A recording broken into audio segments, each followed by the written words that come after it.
누구나 자유를 중요하게 여깁니다. 저도 우리 성도들이 스스로 한다는 거 굉장히 중요하고, 그래야 이 자원하는 마음은 어쨌든 어떤 위기나 또 우리가 살다 보면 또 어려움들이 분명히 있게 되잖아요.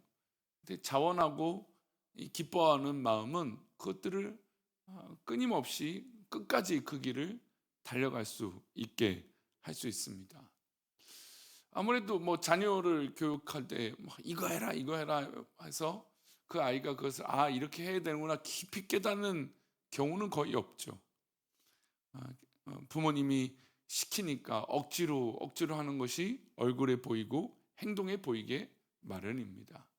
그러나 막상 자기가 어떤 예를 들어서 공부할 마음이 생기고, 또 연구할 마음이 생기고, 또 노력할 마음이 생기고, 또 운동할 마음이 생기면 그러면 그것을 즐겁게 할 수 있겠죠. 물론 이제 즐겁게 하다가도 어려움이 봉착됩니다. 운동을 즐겁게 하더라도 힘들죠. 운동이 마냥 행복한 것은 아니죠. 또 더 좋은 실력을 갖추려면 또 뼈를 깎는 노력을 해야 되니까. 공부도 그렇고 모든 것들이 그렇습니다. 그러니까 우리는 자유를 중요하게 여깁니다. 우리 하나님께서 우리에게 또 무엇을 주셨습니까? 우리가 스스로 선택할 수 있는 자유 의지를 주셨죠.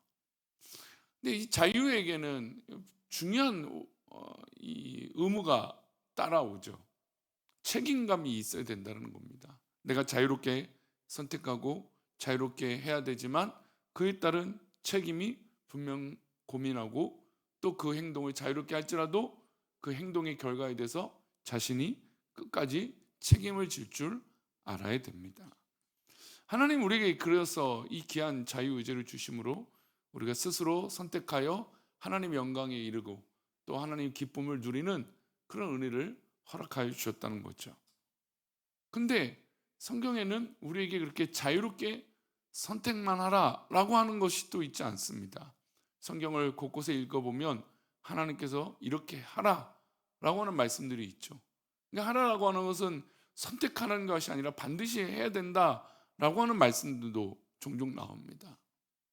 그러니까 우리가 스스로 이 선택을 하고 자유롭게 우리 자유 의지를 가지고 선택을 하지만, 이 하나님을 믿는 믿음의 백성들이 된 이후부터는 우리가 우리의 삶의 영역들을 자유롭게 할 수 있는 부분들이 분명히 있지만 반드시 하나님 말씀에 순종하여 해야 될 부분도 있다라는 것이죠. 하나님께서 우리에게 이 자유롭게 주신 모든 것들을 누릴 수 있지만, 하나님의 자녀가 된 그리고 믿음을 가지고 난 이후부터는 내가 하나님 앞에 반드시 어떻게 보면 좀 자연스럽게 나타나는 이 믿음의 증거들이 있다라는 겁니다. 오늘 시편의 말씀들을 보면 하나님께서 믿음의 백성들에게 명령을 하세요. 시인의 입을 빌어서 하나님께서 명령조로 계속해서 반복을 하십니다. 우리 1절, 4절 이 내용들이 쭉 나오는데요. 한번 볼까요? 다 읽어보겠습니다. 새 노래로 여호와께 찬송하라. 온 땅이여 여호와께 즐거이 소리칠지어다. 수금으로 여호와를 노래하라. 수금과 음성으로 노래할지어다. 또 7절도 한번 6절과 7절도 읽어보겠습니다. 8절까지. 나팔과 호각 소리로 왕이신 여호와 앞에 즐겁게 소리칠지어다. 바다와 거기 충만한 것과 세계와 그 중에 거주하는 자는 다 외칠지어다. 여호와 앞에서 큰 물은 박수할지어다. 선악이 함께 즐겁게 노래할지어다.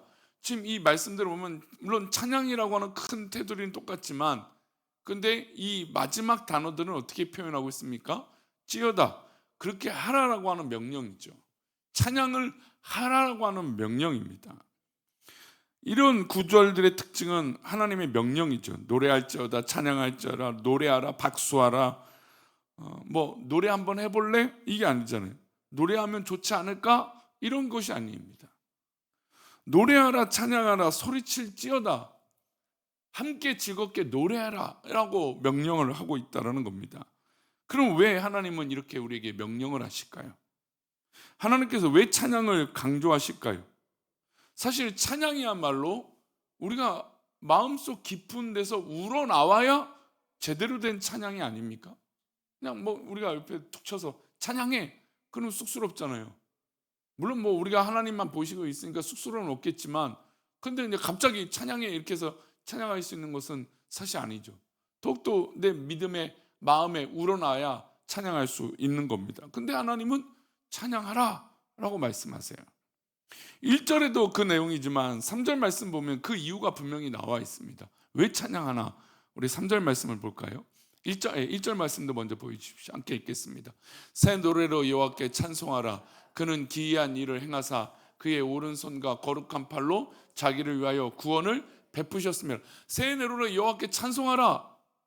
근데 왜 찬송할까요? 왜냐하면 하나님께서 우리에게 기이한 일을 행하셨고 그의 오른손과 거룩한 팔로 우리를 구원을 베풀어 주셨다는 거죠. 우리에게. 3절 말씀도 읽어보겠습니다. 그가 이스라엘 집에 베푸신 인자와 성실을 기억하셨으므로 땅끝까지 이르는 모든 것이 우리 하나님의 구원을 보았도다. 예, 우리가 하나님이 왜 찬양하라 라고 말씀하신 이유는 우리가 무엇을 받았기 때문에 그렇습니까? 구원을 받았기 때문에 그런 거죠. 그러니까 이게 이제 명령조이지만 구원을 받은 백성은 당연히 뭐가 따라오는 거예요? 찬양이 따라오는 거예요. 구원을 받은 백성은 찬양이 그냥 기꺼이 나올 수밖에 없는 그런 원리와 같은 것이라는 거죠.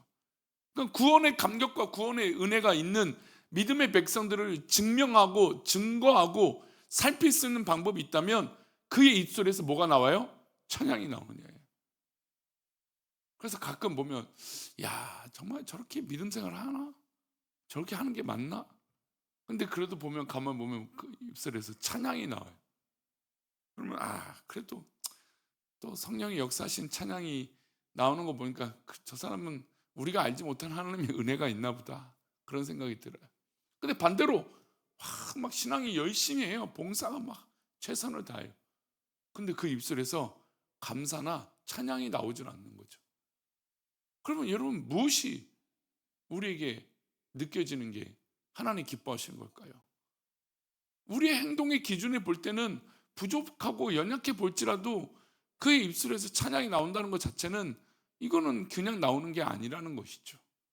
그래서 하나님께서는 그 명령을 하신 이유가 바로 이것에 있다는 거죠. 구원받았다, 구원받은 백성은 그의 입술에서 찬양하고 노래하고 함께 즐거이 고백할 수밖에 없다라는 겁니다.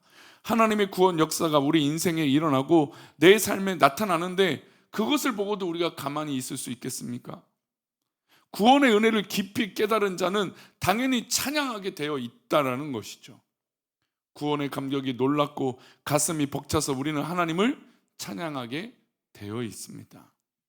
이스라엘 백성들이 출애굽할 때 앞은 홍해고 뒤는 애굽의 군대가 쫓아오고 있었습니다. 하나님께서 큰 구원의 은혜를 베풀어 주셔서 그 홍해를 갈라주셨죠. 그리고 그들이 아무도 상하지 않고 홍해를 건넜습니다. 그리고 그 애굽의 군대를 그 홍해에 수장을 시키셨죠. 심판을 하셨습니다. 건너고 나서 이스라엘 백성들을 무엇을 했습니까? 그들이 함께 모여서 찬양을 했죠. 바울과 실라도 마찬가지입니다. 빌립보 감옥에 갇혔을 때 그가 했던 것들이 무엇입니까? 절망입니까? 괴로워서 소리치는 것이었습니까? 아니죠. 기도와 찬양을 했던 것이죠.